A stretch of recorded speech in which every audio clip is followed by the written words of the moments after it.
Thank you so much, and welcome everyone to our call today on education policy. My name is Tanya Treble, and I'm on the Development and Outreach team here at PRI, and I'm very pleased that we'll be joined this morning by Lance Izumi, who is the Senior Director of PRI's Center for Education and also the Corrett Senior Fellow in Education Studies. Lance is the author of a highly acclaimed 2012 book called Obama's Education Takeover, which details the centralization of education policymaking in Washington under President Obama. Lance is also the co-author of Short-Circuited, The Challenges Facing the Online Learning Revolution in California, both the first and second editions. And that book was the first in-depth look at the role of digital learning in our education system. He's also the executive producer and narrator of a short film based on that book.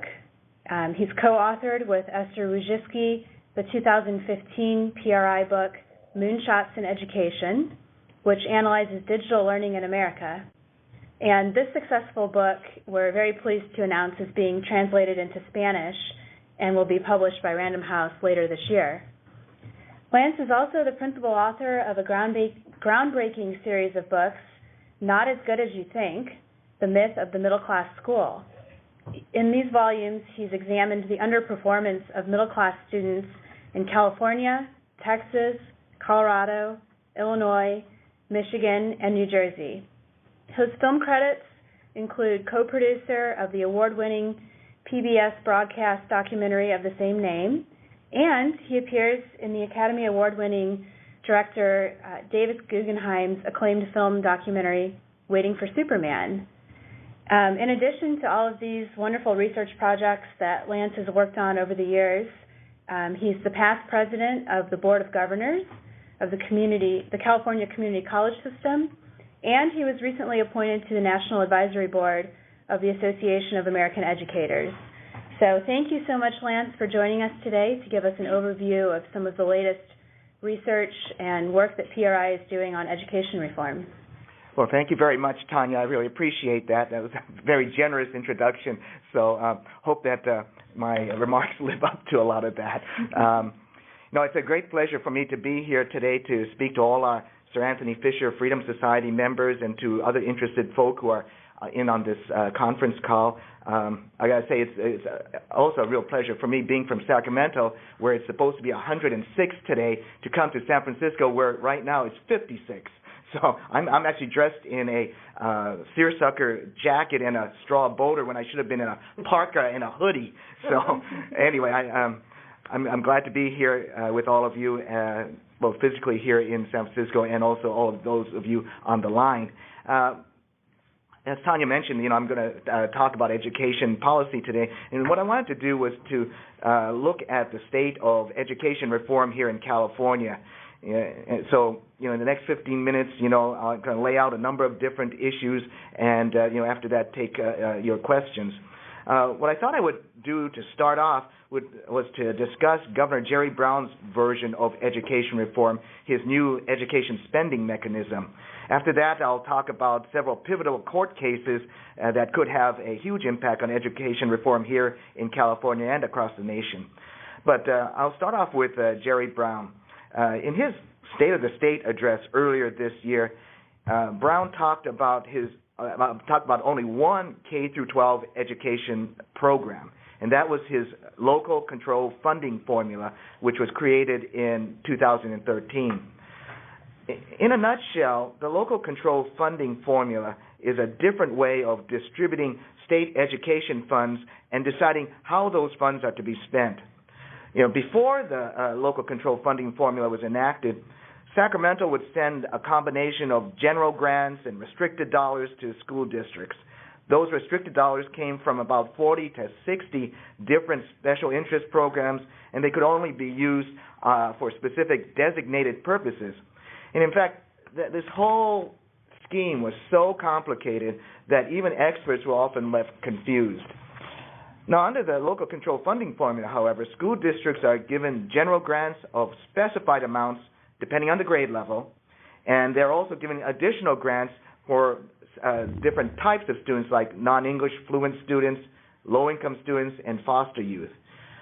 To put it another way, school districts have much more flexibility and discretion now under this local control funding formula on how to spend their education dollars. So let me acknowledge up front that the governor's intentions in creating this local control funding formula were very worthy. In his State of the State, he criticized micromanaging educators through increasingly minute and prescriptive state and federal regulations. Hey, I agree with that. But notice something very important. In his State of the State, Brown said California has led the country in the way it is returning control to local school districts. Notice that he did not define local control as parental control. He did not say, as probably most of us here in this room and on the line would argue, that the ultimate local control is to give parents the power to decide the best education and school for their children. Brown did not even define local control as giving decision-making power to individual public schools, which would be the closest government body to parents and which would be the place where parents would have the most incentive to give their input, since that's where their children are. No, instead, Brown defines local control as giving greater spending decision-making power to school districts, many of which are notorious for their own bureaucracy, subservience to special interest groups, especially the teachers' unions, and deafness to the concerns of parents. Think, for example, the Los Angeles Unified School District. Thus, simply shifting spending discretion from one level of government to another still means that government is in control of decision-making with predictably bad results. The state's Legislative Analyst Office, the LAO, which is the legislature's nonpartisan research arm, found that school districts rarely differentiate between new programs and simple ongoing spending, which makes it impossible to determine whether districts were using the new funding generated under Brown's program to pursue new actions to improve performance of students or to continue or expand prior activities. In other words, innovation or the status quo, who knows? So one thing we do know is that a lot of the new funding that school districts receive under the local control funding formula doesn't go into new programs for students, but into higher teacher salaries. A year ago, Brown's appointees to the State Board of Education ruled that the local control funding formula dollars could be broadly used for teacher raises. Now, the San Diego Union Tribune editorialized that the silver platter gift to the teachers union was simply maddening, which I think all of us would agree. So is there any real accountability, I think many of you and the rest of California would ask, as to how these funds are actually spent? Now, Jerry Brown would say yes, despite the fact that the districts can now use these dollars for teacher raises ad infinitum. In his State of the State, Brown boasted that California transitioned from an overly intrusive, test-heavy state control to a true system of local accountability. Well, under the local control funding formula, school districts have to put together a so-called local control accountability plan to ensure that the way they spend money, tax dollars, results in better outcomes. Now, these district accountability plans are supposed to include goals for improvement in areas ranging from academic achievement to parental involvement to implementing Common Core. And there are supposed to be a wide variety of performance indicators and targets for all these various goals.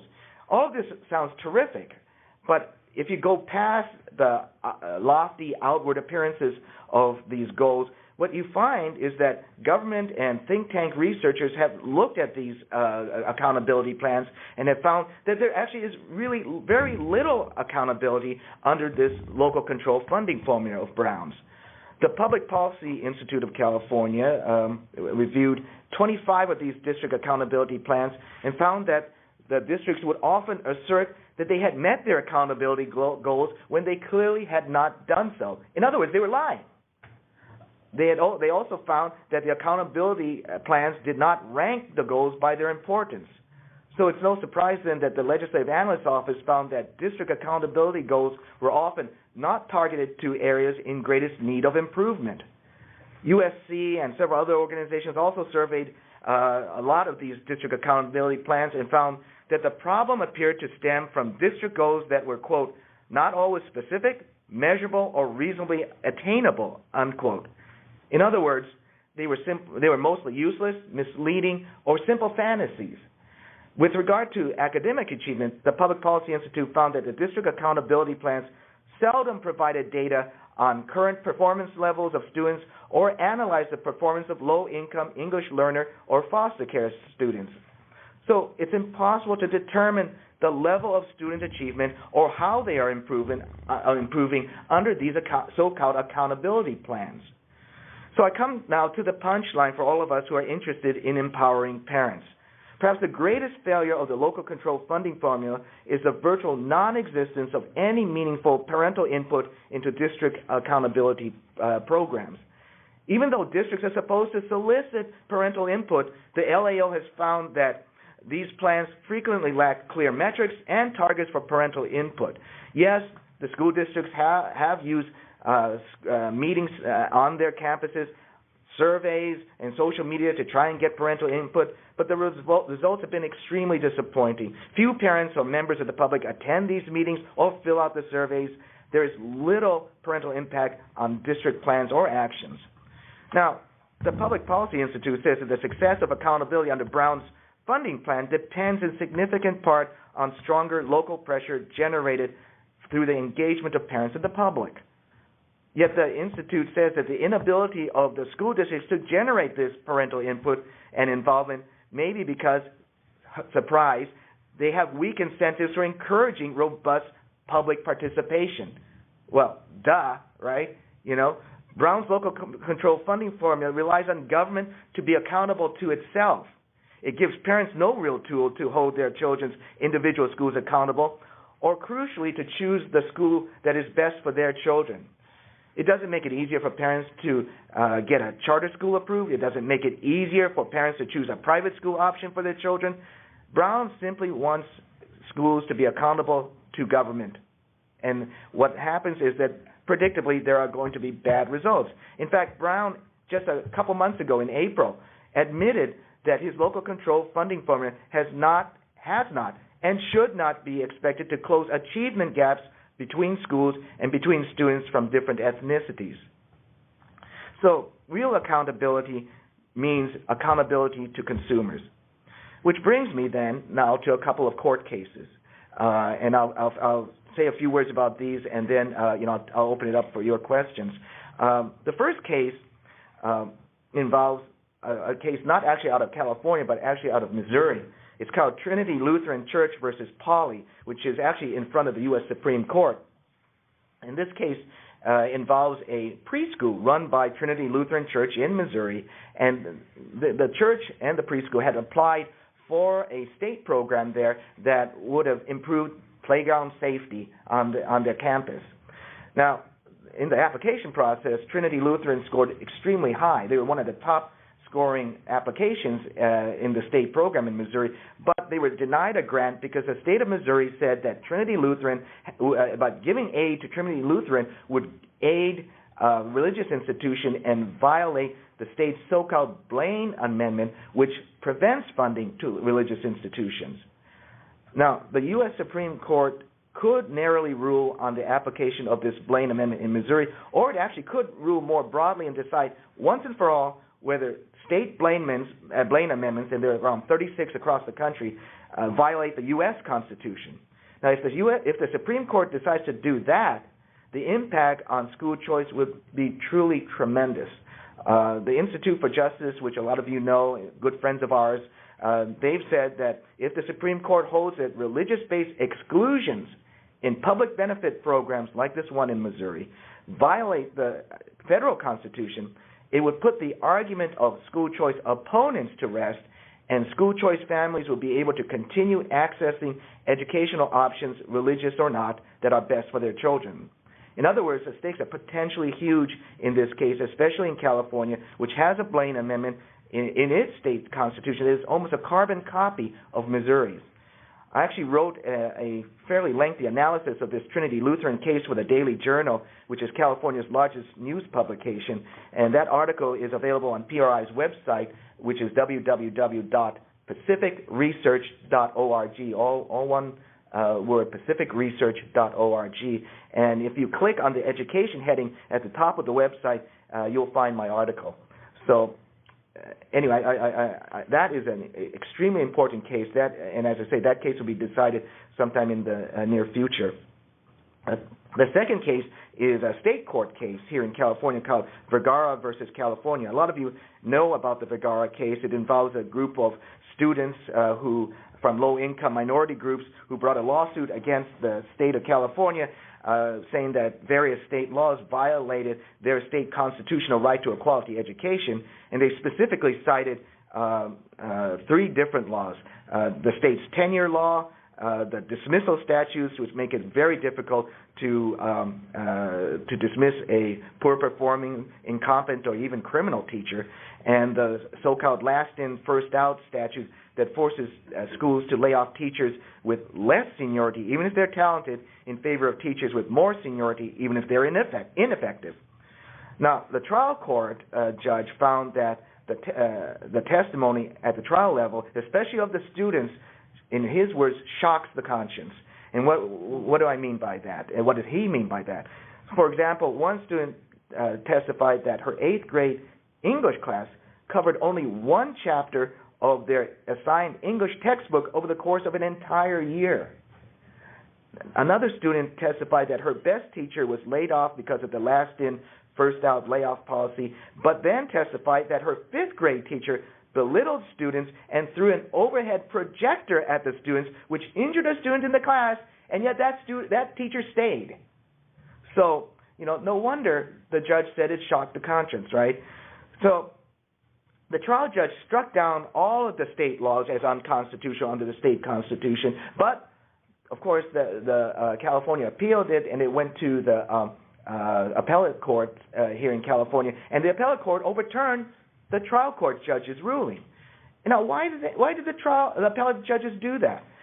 First of all, if you look at the decision by the appellate court, the appellate judges ignored all of the student testimony. There was not a single quote by not a single student, and they were the plaintiffs in the entire appellate court decision. Secondly, the judges at the appellate level argued that local school administrators could correct any teacher-related problems. But look at this.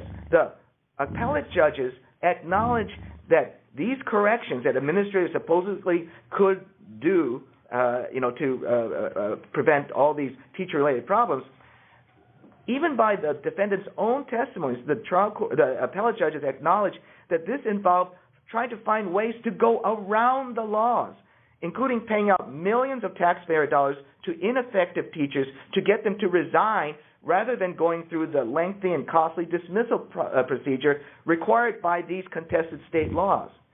I mean, the bottom line here is that bad laws don't become constitutional just because people find ways around them, which is, why the plaintiffs here, the students and their legal team are appealing this case to the state Supreme Court.